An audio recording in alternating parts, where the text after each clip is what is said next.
Hey everyone, and welcome to Minding My Mental Health. I am Tenitria Williams, and I am licensed professional counselor and mindset coach. You guys know what I want you to do. If you are watching us today, I want you to hashtag live. Let me know where you are watching from. I also want you to share this broadcast, share it to your page, share it to your story, and share it to groups that you are a part of. I want you to tag a friend if you are watching. Today, we are talking about managing our emotions. We're going to give people a few minutes to jump in here. I'm going to go ahead and actually start to tag a few people myself. So someone just said to tag them in a live. So I'm going to go ahead and start tagging a couple people who want to make sure that they are joining.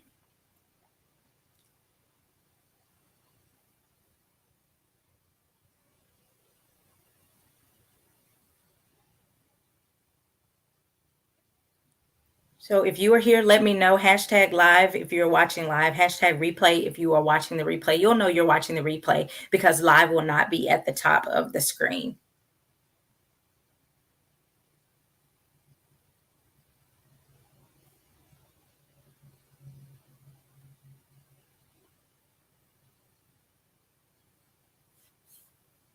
Okay. All right. So I see a couple people joining. I'm going to give people a few more minutes to jump on here. Welcome, welcome, welcome. I want to let everybody know today we were scheduled to have another guest. We were going to be talking about addictions and mental health.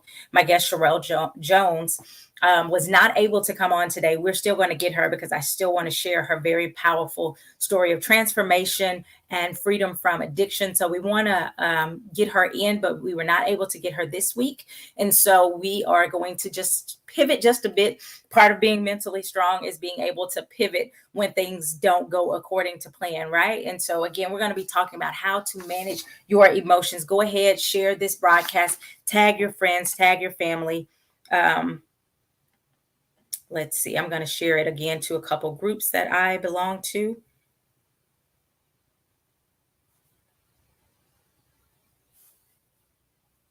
Okay. Share it to my page if it's not there already. All right. So I'm not going to prolong the time too long. We're going to go ahead and get started. Thank you guys for joining. I'm really, really excited about just really what we're going to be talking about today. I think is so important. And when we're talking about minding our mental health, that we learn how to manage our emotions. The first thing we need to understand is that emotions are not a bad thing. Sometimes people say it as if emotions are bad. You're so emotional. Emotions are not bad. Emotions are something that help us to enjoy life. Honestly, we get to experience excitement. We get to experience joy. We get to experience all of those what we consider positive emotions, and sometimes even those what we consider negative emotions help us to locate where we are in the world. They sometimes tell us things about ourselves, and so I think our emotions can be an amazing window into a place to give us insight into what's going on with us, right? And so again, put that in the comments. Emotions are not bad. However, we don't want our life to be dictated according to just our emotions. Now, again, I didn't say they couldn't be led by our emotions to some degree, right? But we don't want our life to be fully, totally dictated by our emotions because our emotions are fickle. Our emotions can be super fickle. And so we don't want to rule our life based on emotions. And we want to learn how to deal with emotions that may be causing us some type of problem or concerns. Yeah, I see you guys putting in the comments, emotions are not bad, because they are not. So we're going to talk about the emotion management cycle. We're going to be learning about how to deal with emotions. Go ahead and tag somebody that you know needs to learn how to deal with their emotions. Tag a friend, tag a son, tag a cousin, tag a whoever, tag somebody who you know is always saying, my emotions got the best of me. And so I want you guys to go ahead and share this broadcast and continue to tag. I'm trying really hard to um, give people a few minutes to jump on because I really want people to be able to catch this, but I want to be respectful of your time. So the first thing when we're talking about the emotion management cycle, I want you to understand that understanding this can simply give you some insight that can change the way you respond to life. Life is not always about what happens to us, but it is primarily about how we deal with what happens to us. If you ever played spades, and if you're good at spades, now I'm not a big spades player, but I come from a family of people who play spades and they're really good at spades. And what you will notice is the people who are really good at spades, it's not always the hand that they are dealt. It is the fact that they know how to play the hand that they are dealt. That is true with life. It's not always the people who are given the silver spoons. It's not always the people who were born into wealth and riches that succeed. It's the people that said, no matter what hand I was dealt, I am going to learn how to navigate and play this game of life with this hand, and I'm going to make the most of the hand that I was dealt. So the first thing we need to do when we're talking about managing our emotions, again, is understanding that they're not bad, but also understanding that we can have a level of control over our emotions. How do we do that? Our first step in this learning about the emotion management cycle is to identify your triggers. You have to learn how to identify what are the things that set you off. A trigger is the thing that sets you off, the thing that causes you to feel what you're feeling. So there are two types of triggers. And yes, I do want you guys to take notes today because I think it's going to be really important. There are two types of triggers. You're going to have your internal trigger. You're going to have your external trigger. Your external trigger is the thing that happens outside of you that you don't have any control over. So it may be something like traffic. An external trigger could be your coworker's behavior. An external trigger may be your boss having a bad attitude. An external trigger may be a policy in your workplace or a policy in your neighborhood that you don't really like.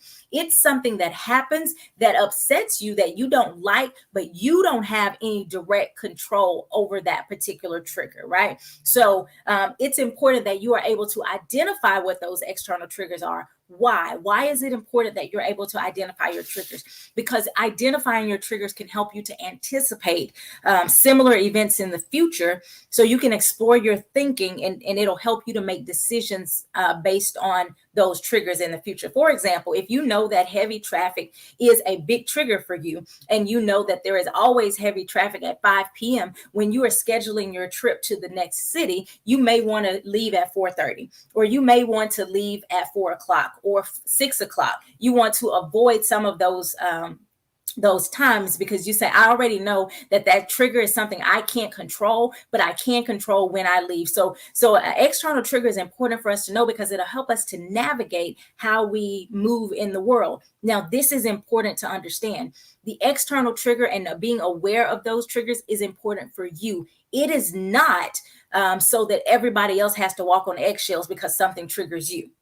Okay? I'm going to pause there and I want you to think about that.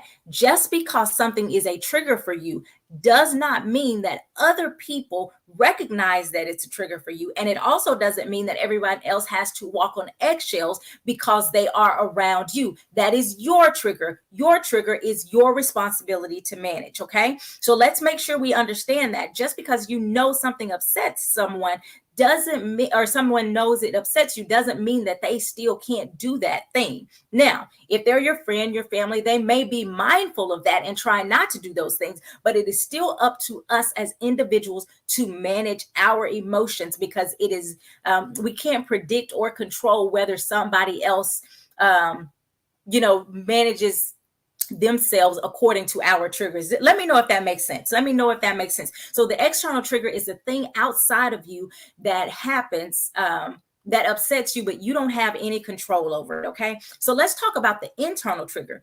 The internal trigger is the thing that happens inside of our thinking about the external trigger. Okay. That's an important distinction. We don't have any control over the external trigger, but the internal trigger is our thought pattern about the external trigger. Okay. Hey, Kim. So again, I want us to have clear understanding about that. And again, if you're jumping on today, I want to let you guys know that we were planning to talk about mental health and addiction, and our guest had a last minute emergency and wasn't able to make it into the studio today. So we're going to be talking about how to manage your emotions, which again is still very vital information. So we're talking about triggers right now if you're just joining us. So again, the external trigger, it happens outside of us that we don't have control over. Our internal trigger is the thing that happens internally that you think about, the external trigger. Okay. So again, give me some thumbs up, hearts, likes, if this is making any sense for you guys. Okay. So again, it's super important, very vital that we understand that our triggers are not meant for us to say other people have to walk on eggshells for around us. We have to manage our own triggers. Okay. So for example, if let's say you lost your mom and it's Mother's Day coming up, right? And so that could possibly be a trigger for you. It is not everybody else's responsibility to avoid saying Happy Mother's Day around you. It is your responsibility to say, I know Mother's Day is coming up. I know that may be a trigger for me. How can I get my mind in a place so that I can manage myself and my emotions throughout that? So instead of saying everybody has to avoid telling me Happy Mother's Day, what I can say is I understand that people are going to say that almost naturally when they see a woman on Mother's Day. So I'm not going to internalize that and make it a negative jab. What I am going to do is I'm going to say, hey, I acknowledge it. I appreciate the sentiment of what people are saying. I also can take the moment to say, hey, I also miss my mom. I also miss celebrating with her, but I'm also going to honor her today, right? And that's a very different approach than expecting everyone else to manage your triggers for you. I hope that makes sense, because it's really important that we understand it's not anybody else's responsibility to control our triggers. So we talked about the two types of triggers. That's very important that we have that insight so that we can know how to navigate moving forward. The internal trigger is important because it is really the thinking that begins to set off the pattern of managing our emotions. How we deal with those thoughts about the external trigger is going to really give us some, I guess you'd say, insight as to how we move forward. So an example may be, you run over a nail on your way to a big interview, right? You run over a nail and you get a flat tire. The external trigger is the nail. You had no control over the fact that there was a nail in the road that you didn't see, that you ran over, you got a flat. So the flat tire, the nail in the tire, all of that is external. You didn't control that. Your internal trigger, however, would be those comments that you are making, saying things like, every time I'm about to get ahead, something happens. This is why I never get ahead. Every time I have an opportunity, something comes and blows it. I can't catch a break. I'm always stuck. This is why I can't ever move forward. God must hate me. Those types of thoughts, those are your internal triggers. And that is the thing you actually do have control over. That's important to know. You have control over your internal triggers. Go ahead and put that in the comments. I have control over my internal triggers. Can't control the external. That's happening outside of my body. I can't control it, but I can control how I view that situation. And the internal trigger is the thing that I think about that external trigger that causes me to get more upset, more emotional, more depressed, more anxious, more shut down, right? And so that's important for us to understand. The next part of understanding our emotion management is looking at our cues. Cues, the word is CUES, cues. It is our response to those triggers, our body's response to those triggers. There are different types of cues. There's the physical, emotional, and behavioral. And we're going to talk about each one of those. Yes, it's kind of like class. So again, if you have a moment, make sure you're taking notes. Your physical cues are the things that happen inside your body that you don't have any control over. So your physical cue is your heartbeat racing if you get scared or nervous or angry. Maybe there's a tightening in your chest. I can tell you when my child says something, if she talks back, there is a tightness that comes in my chest. When she talks back or when she gets a bad attitude, I feel my physical cue in that moment is a tightness in my chest. It may be that you get really hot internally. It may be all of these things that happen inside your body that you don't necessarily control, or you're not trying to do right. You're not making your heart rate beat faster. I'm not tightening my chest on purpose. It's not that gut thing that happens on the inside of you. Yes, Mia. Yes, when they give me that back talk or the attitude, I get a tightness in my chest. Now, so that's a physical cue. Your body is reacting to what is happening. So let's talk about this. Let's walk through this. The external trigger is my child says something that I find disrespectful. The internal trigger is, who does she think she's talking to? So I always point to my head when I'm talking internal, because I want people to understand it's inside of our brain and it's something we can control. So I'm thinking, I got to deal with this disrespect because I'm not going to be raising a disrespectful child. I have to deal with this disrespect because she needs to understand this, this. So all of these things are my internal trigger. But that cue that's happening inside of my body is the tightness of my chest, right? Okay, so that's the physical cue. Then we also have an emotional cue. So your emotional cue is the emotion that you feel at that time. So it may be anger, it may be anxiety, it may be depression, it may be frustration. All of those things are your emotional cues, right? So basically, what emotion you feel is your emotional cue. But then we have the behavioral cue. The behavioral cue may be when you see people tapping their hands when they're anxious. That's a behavioral cue. You may see people beginning to pace when they feel anxious or nervous. A behavioral cue. You may hear people raise their voice and start to yell. People punch things. People may shut down and not talk at all. Those are behaviors. These are things that we can observe with our physical body. With our physical eye, we observe these behaviors in ourselves and in other people. So we're going to talk really quickly, or review really quickly, those three types of cues. We have the physical cue, which happens inside of our body. Other people can't see it, but we can feel it. Then we have our emotional cue, which is the emotion that comes out of that. And then we have our behavioral cue, how we respond to the thoughts from our internal trigger. Okay. So let me know, go ahead and let me know in the comment section if this is making sense, if this is helping you, because we're going to talk about not only, because we have to get this part out of the way so we can talk about how to deal with it, right? Let me know if this is making sense. Let me know if you guys have questions as I am going through this emotion management, right? So we've talked about our external and internal triggers. We've talked about our cues, the physical, the emotional, and the behavioral. Now, once we recognize our cues, that is our body's alarm system, right? Those cues begin to give us insight. So the cues don't stop us from being angry. The cues don't stop us from doing anything, but they tell us now it's time for intervention. So I think the cues are amazing because they serve as almost a smoke alarm. Smoke alarms do not put out the fire, but they tell you you need to intervene or find out what's going on so you can respond appropriately. That's what's happening internally in our body. When my chest tightens up, my body is saying, hey, you better check yourself before you do something that you don't want to do, before you say something out of character. You want to, if your hand starts to shake, it's your body's response. It's your body's telling you now it's time for an intervention. So how do we intervene? We intervene by implementing healthy coping skills, okay?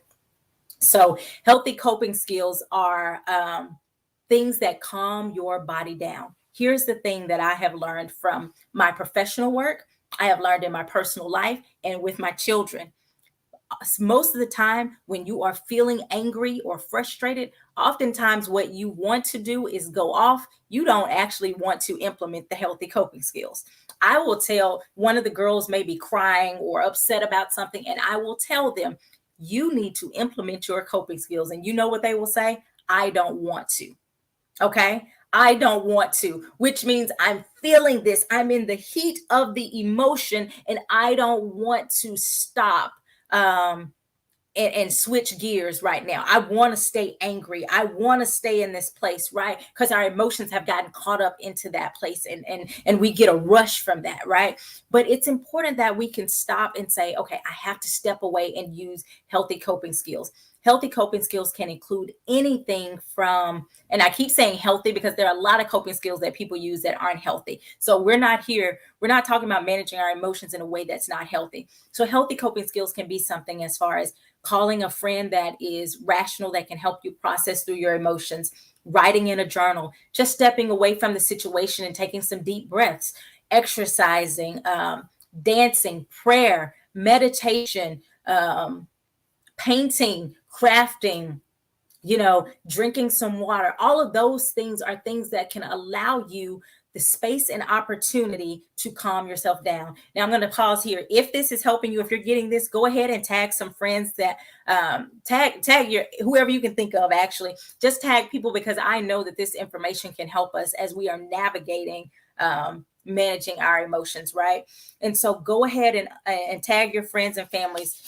I want you guys to let me know what you're learning, but also I want you to tell me, what are your coping skills that you use when you feel yourself getting upset? Parents, it's okay for you to tell your kids. I have to step away and use my coping skills. Sometimes I can feel myself again. I get that tightness in my chest, and I'll say, I'm going to step away for a minute because I need to be able to parent from a healthy place. So I'm going to step away.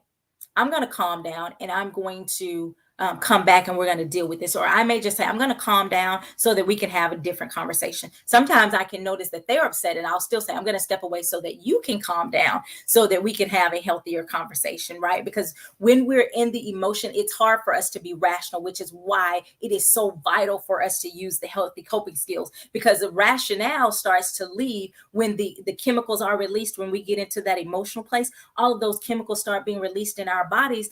Rationale says, I don't have time. Or our body said, we don't have time for rationale. We want to just be geared up for the fight, because we have to remember that our brain has some parts that are very sophisticated, but our brains also have parts that are very primitive.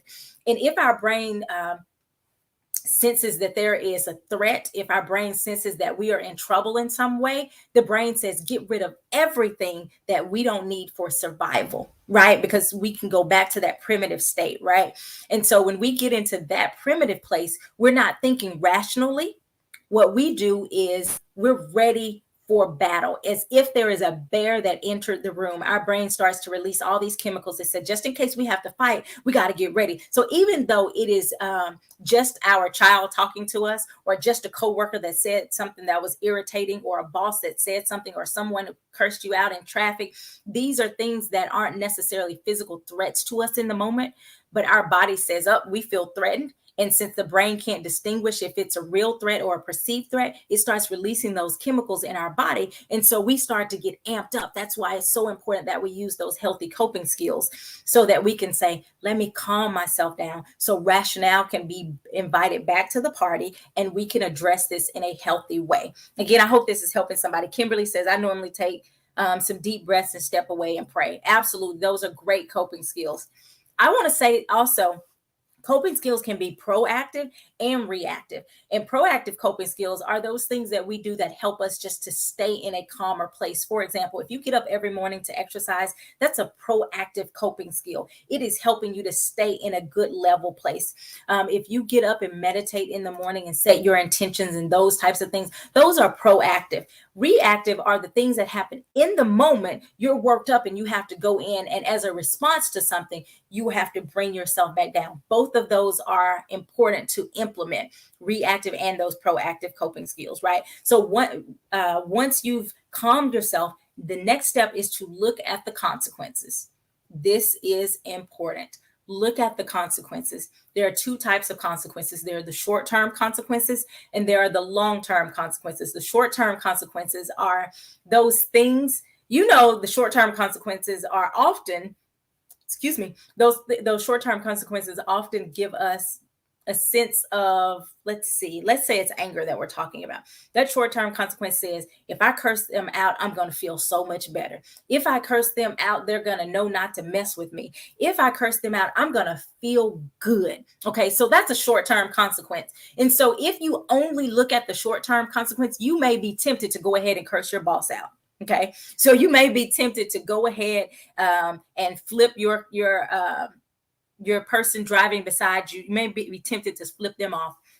If you're only considering the short-term consequence, because the short-term typically says it's going to make me feel better. Maybe I do want to go out and just get drunk. That's the short-term consequence. I'll feel so much better. However, when you stop and you look at the long-term consequences, sometimes that story is very different. So the long-term consequences, if I curse my boss out, I'm going to feel amazing in the moment. However, I may lose my job.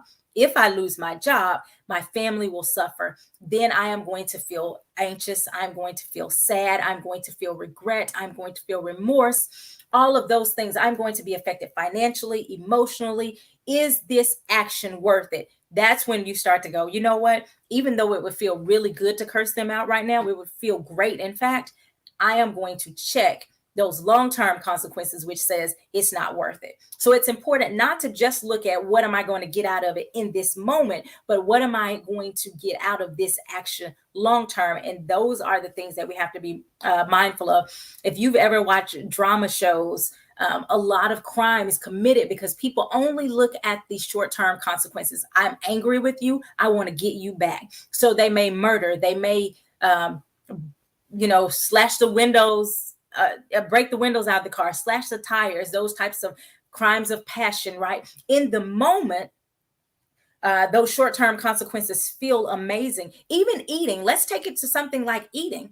If you're stressed out and you say, okay, what do I want to do? I want to eat. My short-term consequences, I'm going to feel good when I'm eating that chocolate chip cookie. Now, for me, I like chocolate chip cookies and ice cream. So I am going to feel really, really good when I eat that chocolate chip cookie and ice cream. But the long-term consequences, particularly if I continue that behavior, is weight gain. The long-term consequences is I don't learn how to deal with my emotions in a healthy way. And so then I'm looking at the scale in 3 months and I'm sad because I've gained all of this weight because I didn't look at the long-term consequence. So instead of just looking at the short term, we have to look at, yes, I can get satisfaction now, but what's going to happen long-term if I do this thing? And so again, those coping skills allow us the moment to clear our brain so that we can be rational enough to make a healthy decision when we start looking at the consequences of those actions. Go ahead. I know this is helping somebody. Share this and tag a friend. So we've talked about the internal, external triggers. We've talked about the cues. We've talked about our consequences. The next thing that we want to talk about, you want to pay attention to your pro-social skills, right? This is the last step. So there are what I call 6 components to emotion management cycle. And it's our triggers, the internal, external, our cues, our reducers or coping skills, consequences, long-term and short-term. And the last part of this is our pro-social skills. What is a pro-social skill? It is you saying, now that I've calmed myself down, I can go back and decide how I'm going to handle this in a way that is healthy and assertive. Oftentimes, we will get into this cycle of when I'm not going to handle it at all. Yes, I was upset, but I'm just going to push it down. That is not handling this in a pro-social way. That is actually going to be detrimental to you internally because you're not dealing with the issue, you're just pushing it down. And so pro-social says, I'm not going to avoid this issue, but I'm also not going to confront this issue with the wrong mindset. Okay, so that's really important. Pro-social skill is all about how can I confront this issue from a healthy mindset. So how do we do that? Okay, we go back and we explore that internal trigger. What was I thinking that upset me so much? And how can I challenge that way of thinking? How can I challenge that? So let's go back to our example from earlier with the flat tire on the way to the interview. The thought was, every time I get an opportunity, something bad happens to me. It must not be meant for me to get ahead in life. God is against me. It's if it's not one thing, it's another thing. So when you start to recognize that's what I was thinking, you go, how can I challenge that? You know what? This was a flat tire. It happens to people. What I'm going to do instead of getting angry is I'm going to call my interview and I'm going to explain, hey, I got a flat tire. Can we reschedule this? Would you like for me to continue to, come right after I get everything scheduled? Do I need to catch an Uber there? How do I need to handle this in a way that's healthy? Now, what if it's conflict with someone? How can I address this with someone in a way that is assertive and standing up for myself and being respectful of them? Yes, exactly. How can I challenge that way of thinking? So again, if it's a conflict with someone, you may say, I need them to understand that it really made me angry that they did this, and this, right? Okay, cool. Take a deep breath. I need you to understand that these are the behaviors that I've witnessed. and it really bothers me. And so I would like for us to move forward, but we can't move forward in the manner that we have been moving in the past. What we need to do is figure out a way that we can both work together in a way that's not going to cause us to be hostile in the work environment, right? And so learning how to say something without attacking. I use this sentence all the time. And I'm going to share it with you guys. And I want you to write it down. If I have anybody in the note in the comment section, you can write that down. What I want you to write down is I feel, and then put parentheses in there. And in the parentheses, I want you to put emotion. In fact, I will put it in our comment section. So you're going to put I feel, and then you're going to put your emotion. Put the word emotion. Okay. The next thing you're going to put is when, and then in parentheses, you're going to say, don't say the word you. Now, why is that important? As human beings, when we hear the word you, we typically get defensive. So if you are coming to someone trying to confront an issue, if you come with them with you did this, you never, you always, you, automatically that instinctive reaction is going to be more defensive. And so finding a way to say that in a way that doesn't involve the you is going to be very helpful. The last part of that sentence says, I would like, and then in parentheses, you're going to say, be specific. Okay, so I just put this in our comment section. So it says, I feel emotion. So why is this important? I literally had a couple I was working with recently, had a huge misunderstanding. And I met with the husband separately to help him process his emotion before we met with the wife. And after him processing, he went back to the wife and he was able to say his emotion besides just his thoughts. And he was able to say the emotion. Do you know his wife said, why didn't you just say that? It changed everything for that conversation. When she understood that her husband was afraid, when she said, I didn't know you were afraid. When he said afraid, it opened up her understanding and it opened up her empathy. Because oftentimes, when we're just talking about our thoughts, people are still very defensive. But as a loved one, if you tell me how it feels, we're saying, oh, that wasn't my intent. So if I say, hey, I felt rejected when this thing happened, I felt misunderstood when this thing happened, it's very different from you rejected me, because the other person's gonna say, no, I didn't reject you. I told you you could come if you wanted to come, and blah, blah, blah, blah, right? So it opens that door for more argument. In reality, what we want you to do is to open that door for understanding, right? And so it's important that you can express how you feel. So the first part of that sentence says, I feel emotion. I feel, say an emotion. Here's key. If you say the word like, you're probably not about to say an emotion. We don't typically say, I feel like sad. I feel like scared. I feel like afraid. We say, I feel like you did that on purpose. That's not a feeling. That's a thought. I feel like you never listened to me. Not a feeling, a thought. I want you to identify how you feel and express that in that sentence, right? The next part of that sentence says when, and then it says, don't say you. So again, very important because we don't want the defensiveness. So instead of saying, I feel angry when you don't speak to me, I feel angry when there's no communication between us. Okay. Sounds like I'm being nitpicky, but you'd be amazed at how the word you can begin to trigger other people. Our job or our goal is not to trigger the other person. Our goal is to come to a mutual understanding so that we both can win. So you want to avoid the word you. You guys, if you have any questions, I'm not seeing any questions, but if you have questions, let me know. The next part of that says, I would like, and then it says, be specific. So I would like, be specific. Okay. Most of the time when we're talking about conflict, we're not always clear about what we want in that situation.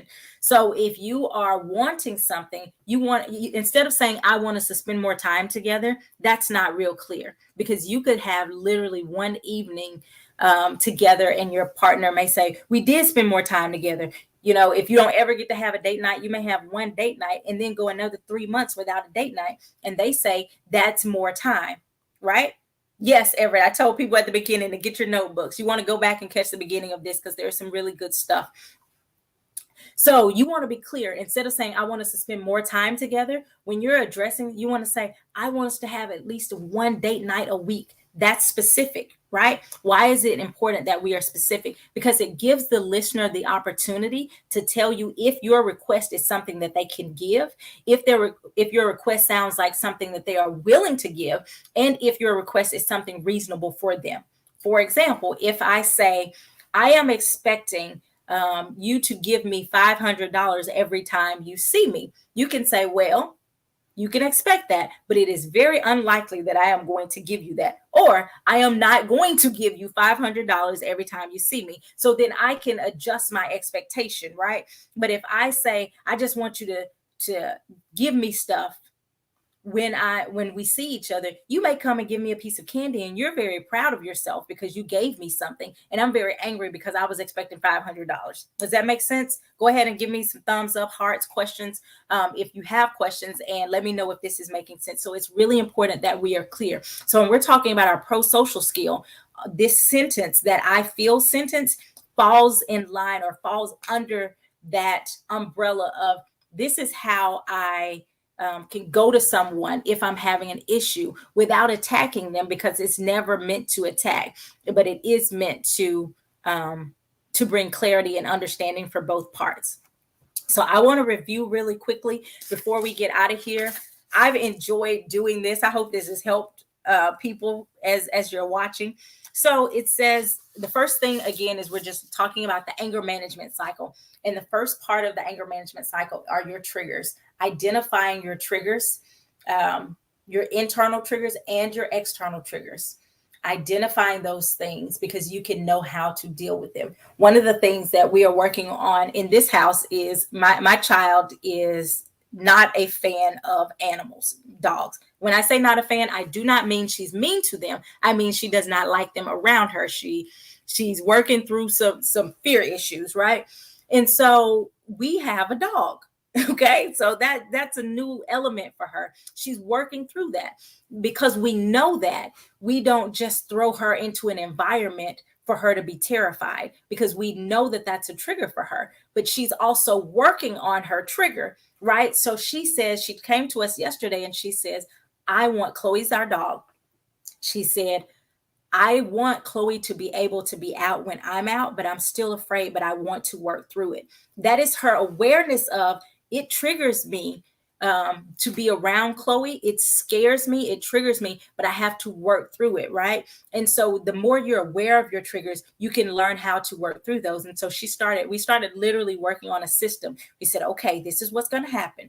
You're going to come this far and we're going to keep Chloe in someone's arms, but you're going to be able to be in the same room with Chloe so that you can get more comfortable just being in the room with Chloe. No one would lock her in a room with Chloe and say, all right, get over your fear, because that would be overwhelming and traumatic for her. The goal is never to be traumatizing to my child, but we also want her to be comfortable with the dog, right? And so she's working through that one step at a time. And so once you learn your triggers, once you're able to say, hey, I understand that every time this thing happens, it triggers me. I have to do the work. She's a child. You're adults.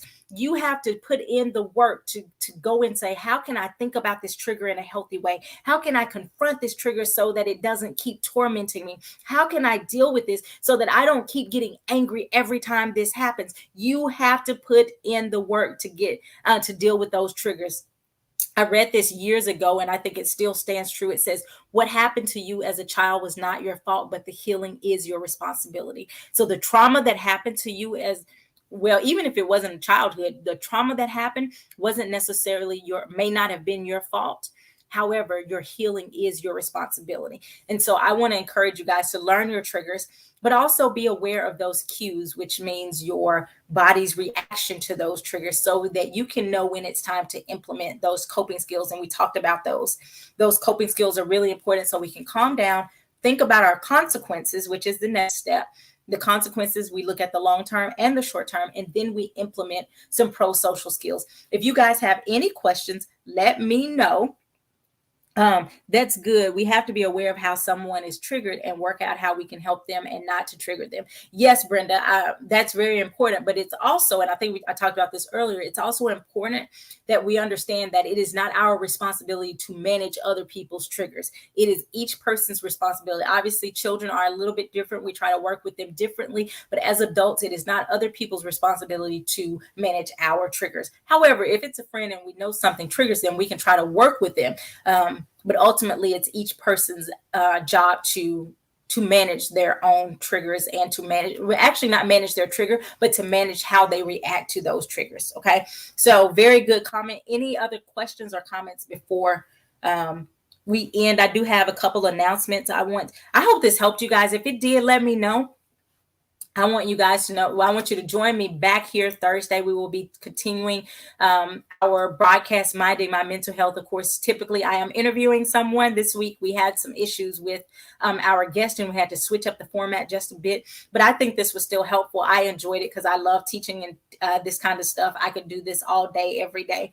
And in fact, I do this a lot in my counseling sessions. So, and the other thing is I want you guys to know that I am hosting a masterclass in boundaries. If you or someone you know struggles with being able to say no or be assertive or stand up for themselves in a healthy way, I want you to sign up for the class. The class is only $57. It is going to be July the 15th at 10 a.m. Yes, it will be recorded. So if you say, oh man, I have something, it will be recorded and the recording will be just as powerful.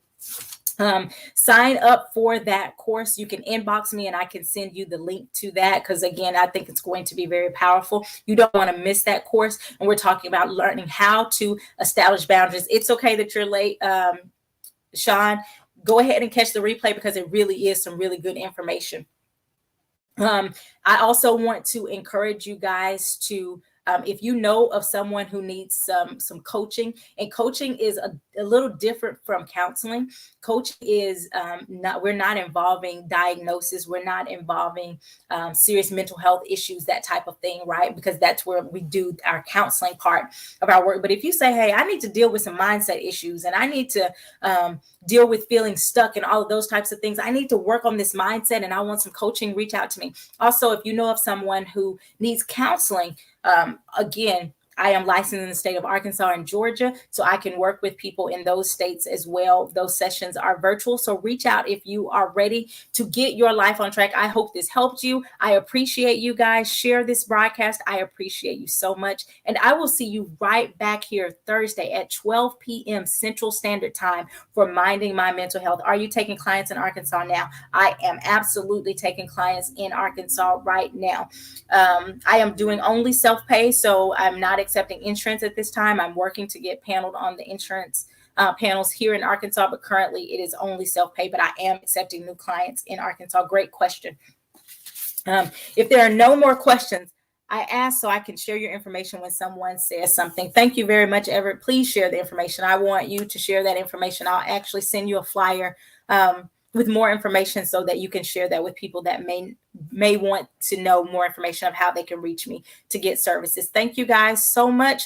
Remember to sign up for the Learning to Establish Boundaries course and join me right back here Thursday at 12 o'clock Central Standard Time. I will see you guys next week. Bye-bye.